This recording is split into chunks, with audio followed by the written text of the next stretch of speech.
দিয়েছে।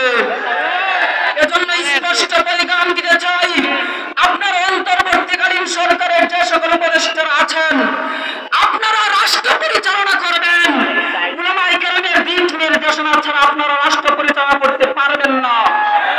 আপনাদেরকে আপনাদের মত অনুযায়ী রাষ্ট্র পরিচালনা করতে দেওয়া হবে না ইনশাআল্লাহ। সর্বশেষ আমি বলতে চাই, আজকে আপনারা দেখেছেন কিছুদিন আগে শিক্ষা কমিশন গঠন করেছে বর্তমান অন্তর্বর্তীকালীন সরকার। এটা নিয়ে আমাদের কোনো মাথা ব্যথা নাই, কোনো অভিযোগ নাই, কোনো প্রশ্ন নাই। প্রশ্নের জায়গা হলো আমাদের, আপনারা শিক্ষা কমিশন গঠন করেছেন, এই শিক্ষা কমিশনের মধ্যে কোন সকল ব্যক্তিদেরকে অন্তর্ভুক্ত করেছেন? এই শিক্ষা কমিশন গঠন করেছেন শাহবাগী নাস্তিকদেরকে দিয়ে। আমরা শাহবাগী নাস্তিকদের মাধ্যমে শিক্ষানীতি চাই না।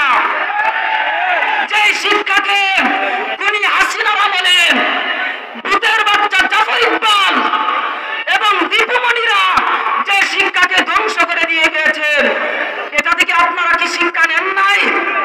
আপনারা ইতিহাস দেখেন নাই? বিগত দিনগুলোতে শিক্ষাকে কিভাবে ইতিহাসের আস্থা করে নিক্ষেপ করেছে।